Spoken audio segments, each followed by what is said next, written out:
You know, going away to college is a lot like a first date.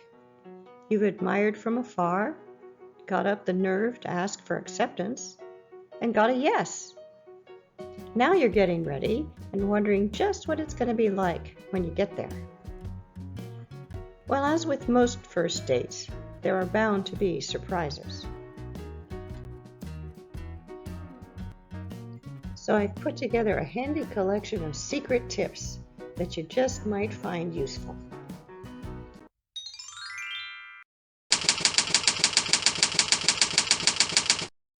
Because what you did in high school won't work in college.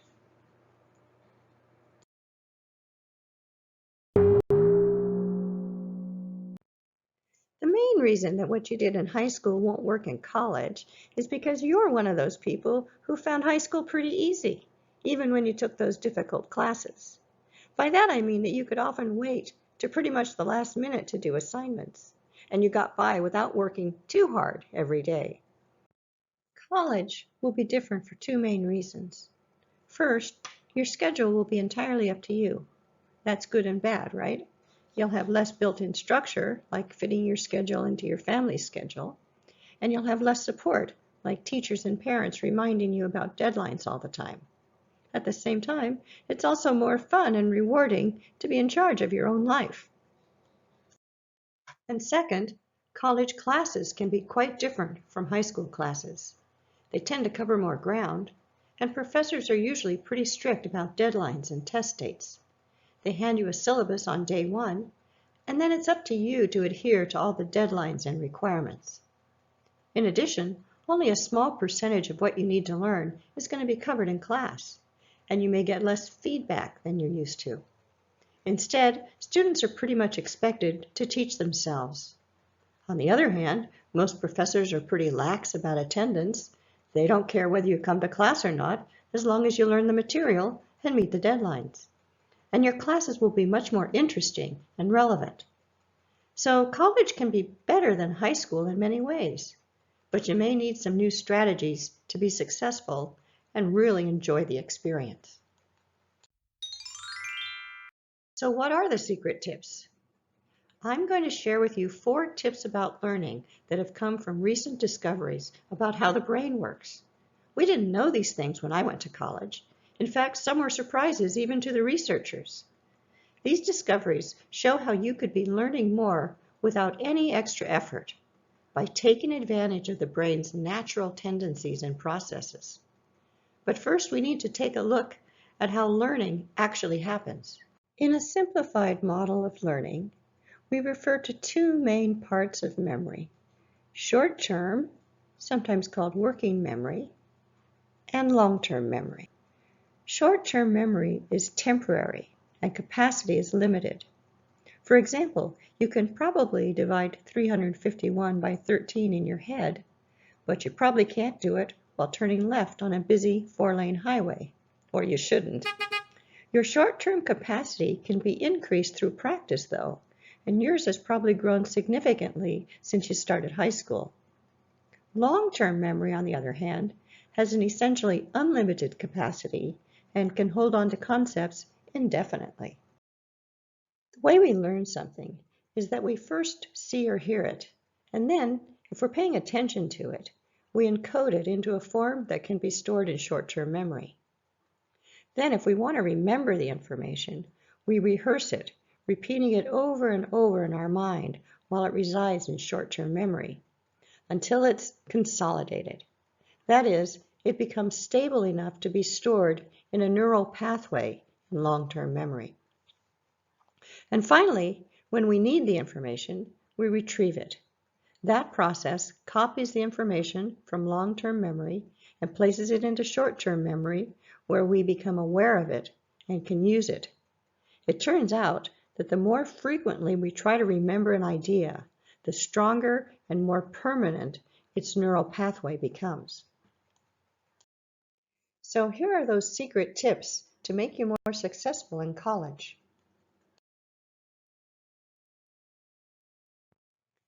Tip number 1, notes are necessary. Of course, when you're listening to a lecture or reading a narrative, There's a lot of sensory input surrounding you that you're not paying attention to. Most of the things you're perceiving do not need to be remembered. But whenever you write down a note about something you want to remember, whether during a lecture or reading, you're doing two important brain tasks. First, you're paying attention, which ensures that encoding takes place. And second, you're summarizing information, which enhances rehearsal and consolidation. But what happens when you aren't taking notes? Won't you still remember it later? Well, maybe not. Research shows that an hour after hearing something, we'll forget more than half of what we heard, unless we do something intentional to remember it. Ebbinghaus showed us how quickly we forget things. In just 20 minutes, we've forgotten more than a third of what we've just heard, and a day later, we've forgotten 2/3. That is, if we haven't done something to help us remember. Most of the time, you'll take notes to help remember what you're learning. Here's why we recommend taking handwritten notes. In an age where your phone can scan your face and buttons are becoming obsolete, who thinks of writing anything by hand anymore? I know it feels archaic to pick up a pencil made of wood and use, lead, but writing down your notes could help you pass your classes. Note-taking is very difficult. You have to listen, understand, and transcribe concepts all at the same time. You kind of have to get what note-taking is all about in the brain. There are two ways that researchers think note-taking affects your learning: the encoding hypothesis and the external storage hypothesis. Encoding is when, during the note-taking process, you listen and understand what's being said, then write it down in the time allotted before the speaker moves on to a new topic. It's tough. External storage is your brain storing information outside of itself, so it can retrieve it later. When you're writing out notes, although you're writing fewer words than when you're typing verbatim, your brain is actively summarizing the lecture material. You're encoding messages for yourself onto paper. Then when you reread the handwritten material, that's called enhanced encoding.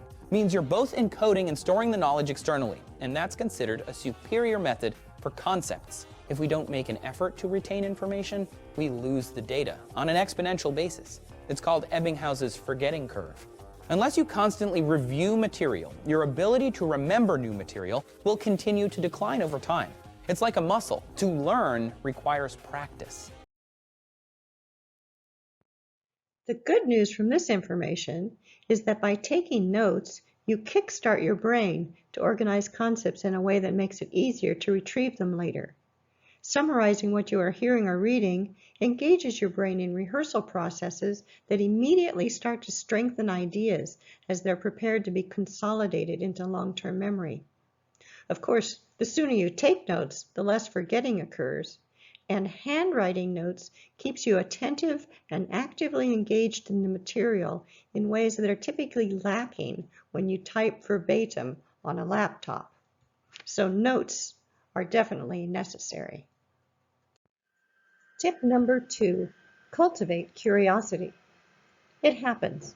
At some point you may have to take a class that you're really not interested in, or you may get a professor who doesn't inspire you. Don't let the boring class lower your average and undermine your success. Instead, use curiosity to supercharge your ability to pay attention and encode new information. Recent research hints that curiosity is even more valuable than we had thought.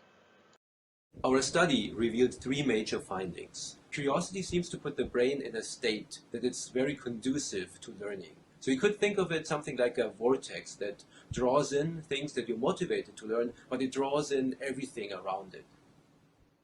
The second finding was that we saw, once curiosity was aroused, we saw increased activity in the nucleus accumbens and in the substantia nigra ventral tegmental area complex, the SNVTA. In other words, higher levels of curiosity were associated with more activity in dopamine pathways. So our third major finding was that when people were anticipating the answer to a question that they're highly curious about, we see activity increasing in the hippocampus. And this increase, in turn, is predictive of people's ability to later on retain the information that they learned about the answers to these trivia questions.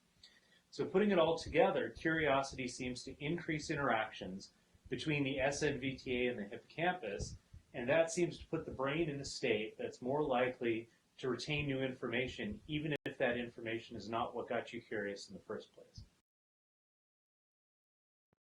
In fact, games designers know how to keep you motivated.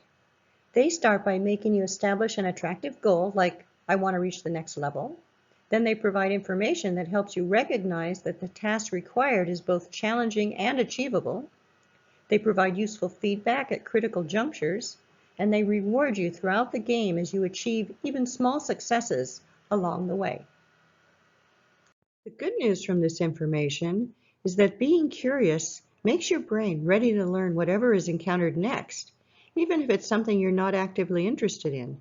So if you aren't naturally motivated in a class, you'll benefit by cultivating curiosity. Curiosity stimulates your reward system in much the same way as you experience when you win a game. In turn, this stimulation enhances learning by encoding information that you're not actually paying attention to, and thereby amplifies the amount of information that is remembered. If you do encounter a class that fails to pique your interest, you might try to turn it into a game of sorts, challenging yourself to achieve incremental goals. Or awaken your inner child and keep asking why until you find an aspect of the subject that does pique your curiosity. Being curious about one thing enables learning of the less interesting information that is experienced at the same time. As Dr. Gruber put it, when you're curious about something, your brain is like a vortex, drawing in the things you're motivated to learn, but also drawing in everything around it. So far, we've been talking about strategies to get information into the brain. Next, we'll look at ways to make it stick. Tip number 3, study smarter. Now that you've laid the groundwork with notes and have stored a myriad of new concepts in long-term memory, there are a number of things you can do to strengthen and elaborate those concepts and your understanding of how to apply them when needed. This involves retrieval from long-term memory to short-term memory, rehearsal in short-term memory, and then updating and consolidating back into long-term memory. The key here is rehearsal, how you think about what you're learning. The brain loves solving puzzles. It's a very satisfying experience. So if you review your notes with a focus on identifying gaps in your understanding, you will stimulate deeper learning in a very natural way. Here's another little video clip about the importance of practicing memory retrieval. One goal of learning is to get information into long-term memory so we can use it later when we need it. Long-term memory is relatively permanent. However, if we want to maintain easy access to a memory, we need to retrieve that information regularly.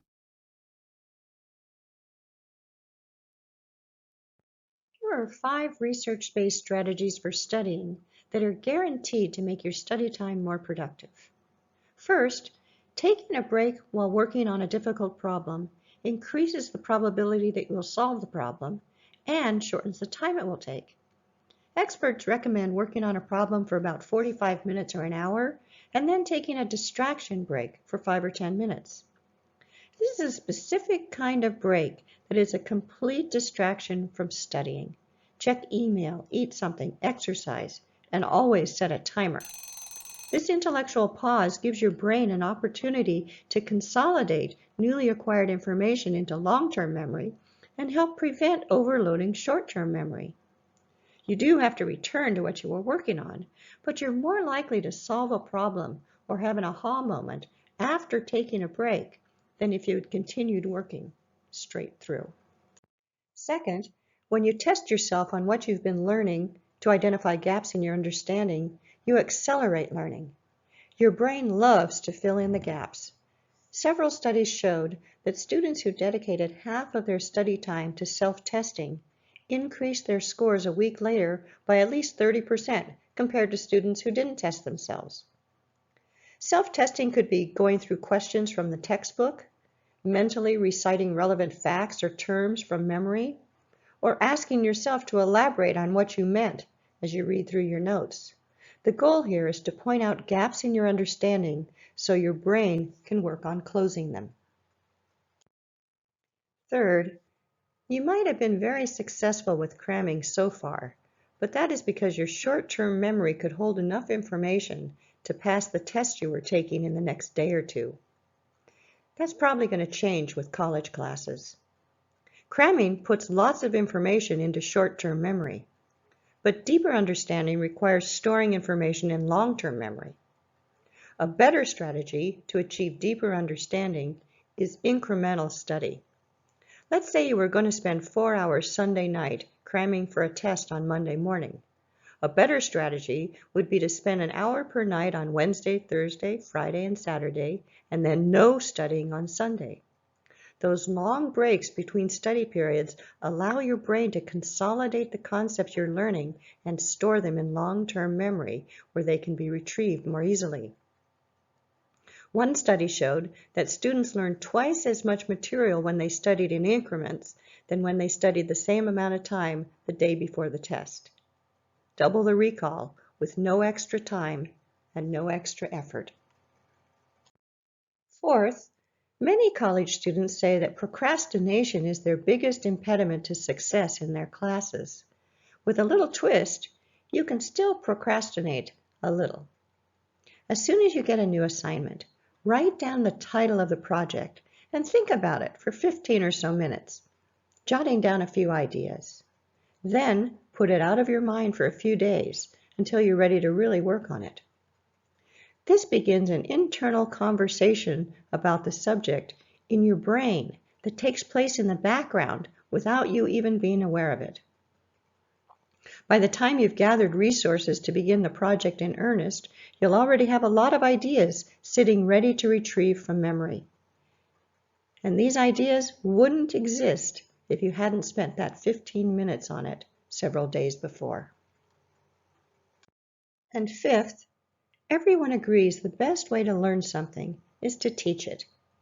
Even preparing to teach a topic is helpful, but ideally, you need to actually articulate your thoughts to another person and have them react to your presentation of the concepts. This engages not only your brain in finding gaps in your understanding, but it also engages another person to poke at areas that you may not even realize need more attention. The good news from this information is that you don't have to dedicate hours and hours of grueling study time to learn new material. By revisiting your notes often and quizzing yourself to reveal any gaps in your understanding, you keep your brain's automatic processes actively working behind the scenes. Use your time wisely by choosing efficient study strategies and taking distraction breaks from time to time. And at least ask yourself how you would teach the topic to someone else. This will present you with plenty of fruitful aha moments. Tip number 4, sleep on it. Incredibly, while we sleep, our brains behave in many of the same ways as when we're studying, but we're not aware of it. When we sleep, the brain automatically and systematically reviews all of the information we encountered throughout the day. Information that is deemed unimportant, largely because we did not intentionally try to remember it again, is allowed to deteriorate. Information that is deemed valuable is replayed over and over, and then reconsolidated and placed in long-term memory in a much more stable state. Here's how an expert describes it.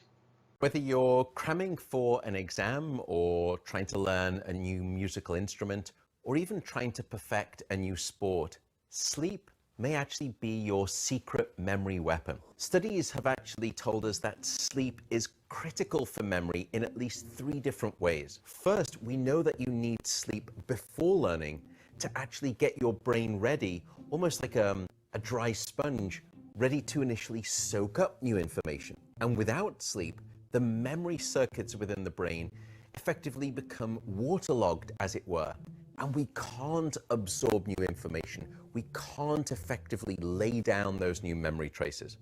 But it's not only important that you sleep before learning, because we also know that you need sleep after learning to essentially hit the save button on those new memories so that we don't forget. In fact, sleep will actually future-proof that information within the brain. cementing those memories into the architecture of those neural networks. And we've begun to discover exactly how sleep achieves this memory consolidation benefit. The first mechanism is a file transfer process. And here we can speak about two different structures within the brain. The first is called the hippocampus. And the hippocampus sits on the left and the right side of your brain. And you can think of the hippocampus almost like the informational inbox of your brain. It's very good at receiving new memory files and holding on to them. The second structure that we can speak about is called the cortex, this wrinkled mass of tissue that sits on top of your brain. And during deep sleep, there is this file transfer mechanism. Think of the hippocampus like a USB stick and your cortex like the hard drive. And during the day, we're going around and we're gathering lots of files. But then during deep sleep at night, because of that limited storage capacity, we have to transfer those files from the hippocampus over to the hard drive of the brain, the cortex. And that's exactly one of the mechanisms that deep sleep seems to provide. But there's another mechanism that we've become aware of that helps cement those memories into the brain. And it's called replay. Several years ago, scientists were looking at how rats learned as they would run around a maze. And they were recording the activity in the memory centers of these rats. And as the rat was running around the maze, different brain cells would code different parts of the maze. And so if you added a tone to each one of the brain cells, what you would hear as the rat was starting to learn the maze was the signature of that memory. So it would sound a little bit like. It was this signature of learning that we could hear. But then they did something clever. They kept listening to the brain as these rats fell asleep. And what they heard was remarkable. The rat, as it was sleeping, started to replay that same memory signature. But now it started to replay it almost 10 times faster than it was doing when it was awake. So now instead you would start to hear. That seems to be the second way in which sleep can actually strengthen these memories.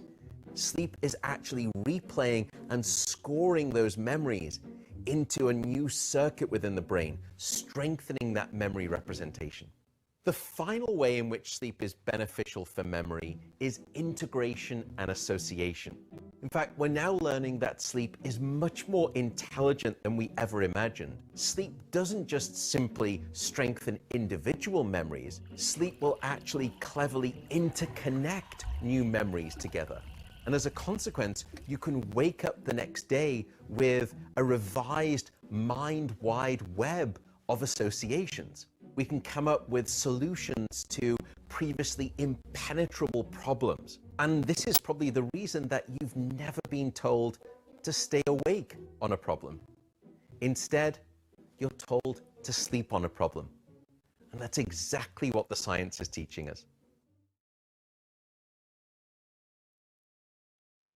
The good news from this information is that we can use subconscious processes while we sleep to firm up and deepen memories that are associated with what we're studying. In fact, sleep is a lot like studying. Misconceptions and partial understandings are replaced with improved knowledge, and shutting down the prefrontal cortex allows your subconscious to work on solving problems that have been on your mind during the day. If you think about a difficult problem just before going to sleep, you increase the chance of your brain dreaming about it and even solving the problem for you. So definitely sleep on it. So to summarize my secret tips to help you survive college, first, notes are necessary, not only to guard against forgetting, but also because the process of handwriting notes kickstarts critical neural processes that are necessary for learning new material. Second, cultivating curiosity capitalizes on heightened learning when the reward system is active and enables you to learn at a high level even when the material is not that interesting to you. Third, studying smarter allows you to dramatically improve the quality of learning without increasing the amount of time you spend studying. And fourth, sleeping on it takes advantage of powerful neural processes that only happen when the prefrontal cortex is inactive. Getting enough sleep ensures that your brain is stashing away new learning in long-term memory and clearing out short-term memory for the next day. These are 4 things that I wish I had known about when I went to college, and I hope that you find even 1 or 2 of them useful as new habits that you can rely on to take away some of the stress and let you really enjoy your time at college. So I hope you find that starting college is like the very best kind of first date, the kind where you want to see each other more and more, where you enjoy every minute together, and where you feel like you're in exactly the right place.